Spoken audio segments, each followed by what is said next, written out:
Selamat pagi teman-teman, bagaimana nih kabarnya?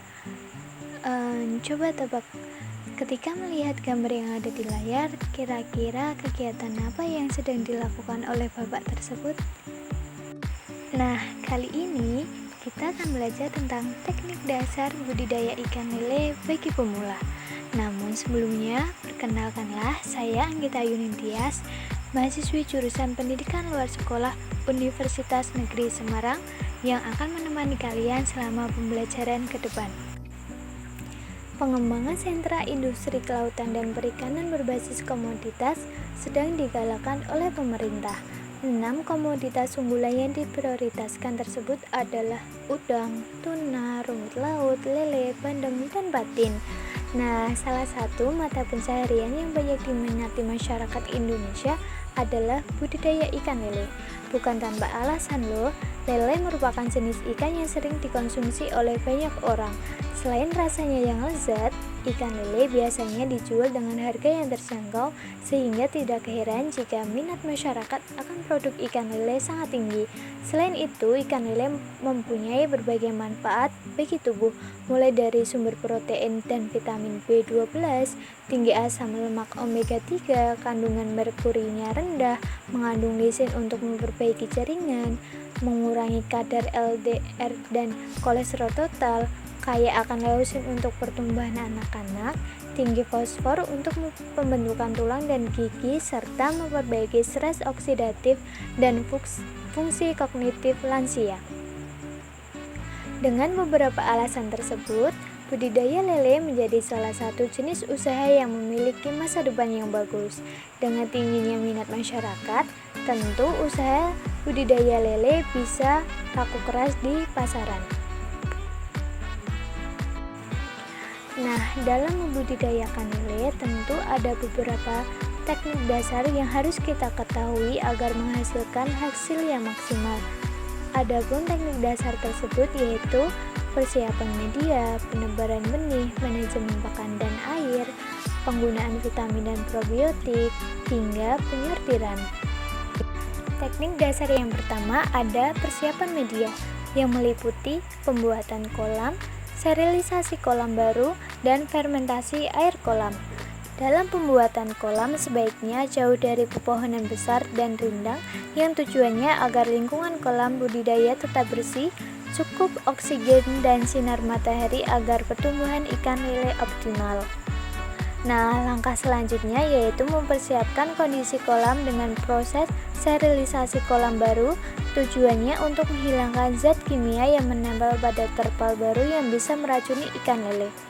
Setelah sterilisasi, isi kolam dengan air baru dengan penaburan garam, pembentukan atau pertumbuhan mikroorganisme dengan probiotik dan molase serta rumput air kolam agar air kolam yang akan dipakai untuk tebar benih ikan lele sesuai dengan parameter air yang baik untuk budidaya. Teknik dasar yang kedua ada penebaran benih lele yang meliputi pemilihan benih berkualitas, aklimatisasi, dan sterilisasi benih. Sebelum kita melakukan tebar benih, pastikan dulu nih kita membeli dan memilih barang yang berkualitas. Kita harus dapat membedakan ikan lele yang bagus untuk pembesaran benih. Ikan lele yang berkualitas pada umumnya berciri-ciri memiliki tubuh yang seimbang antara kepala dan badannya, ukurannya rata antara satu dengan yang lainnya, bebas dari cacat, memiliki tubuh yang mengkilap dan kelihatan berseri-seri serta gerakannya agresif dan lincah, serta minimal ukurannya 5-7 cm untuk mengurangi resiko tingkat kematian tinggi. Ikan lele merupakan jenis ikan kanibal, jadi untuk menghindari resiko kematian pada ikan lele sehingga perlu memisahkan ikan lele yang berukuran besar dengan ikan lele yang berukuran kecil. Proses aklimatisasi pada benih ikan lele yang akan dibuat dilakukan dengan cara meletakkan ikan lele pada wadah atau ember plastik, kemudian masukkan ke dalam air kolam bersama wadah dan diamkan selama kurang lebih dari 15-30 menit di dalam air kolam. Nah, proses sterilisasi bisa bersamaan dengan proses aklimatisasi Desensitisasi dengan memberikan antibiotik ketika ikan di dalam ember untuk pencegahan penyakit.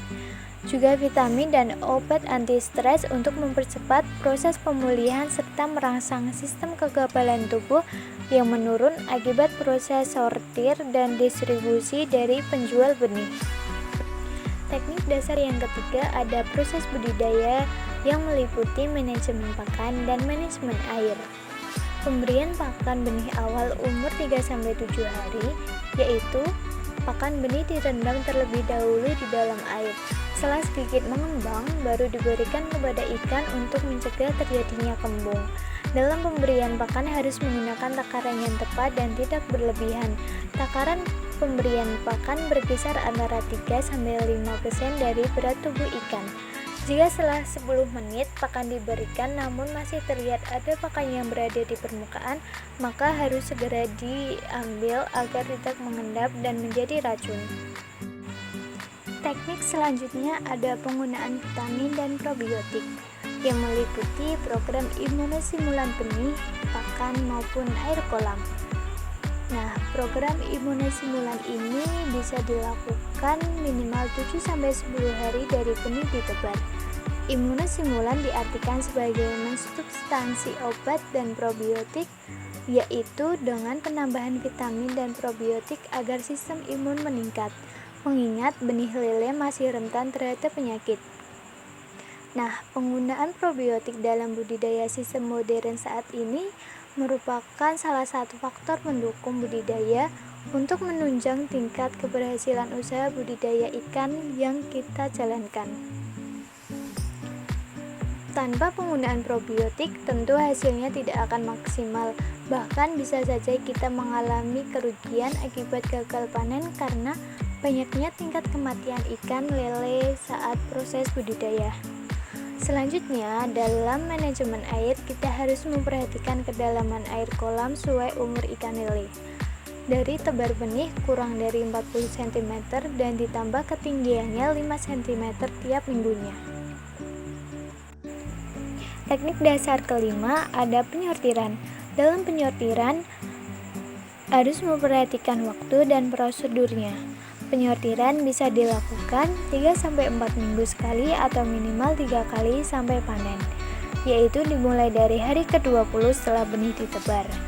Waktu yang baik untuk penyortiran adalah pagi hari atau sore hari.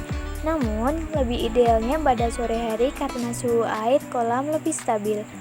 Sebelum penyortiran, pastikan dulu kondisi ikan dalam keadaan sehat dan ikan dipuasakan sehari sebelumnya agar tidak stres. Setelah penyortiran selesai, ikan diberi makan selama 4 jam kemudian. Selanjutnya, ada pemasaran dan promosi ikan lele. Jika kualitas lele sudah baik dan siap dikonsumsi, maka kita bisa memasarkan hasil budidaya ikan lele ke pasar-pasar maupun warung-warung makan. Selain itu juga kita bisa mempromosikannya kepada keluarga, saudara, teman, dan tetangga. Nah, salah satu strategi pemasaran dengan memanfaatkan teknologi yaitu melalui digital marketing. Digital marketing ini berpengaruh sebesar 78% terhadap keunggulan bersaing UMKM dalam memasarkan produknya.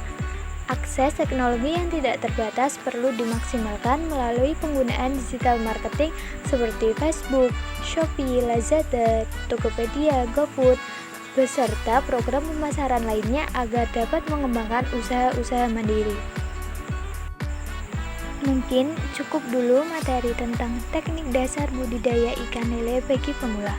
Terima kasih saya ucapkan kepada teman-teman yang telah mengikuti pembelajaran ini dengan giat dan semangat. Sampai jumpa pada video berikutnya. Bye-bye.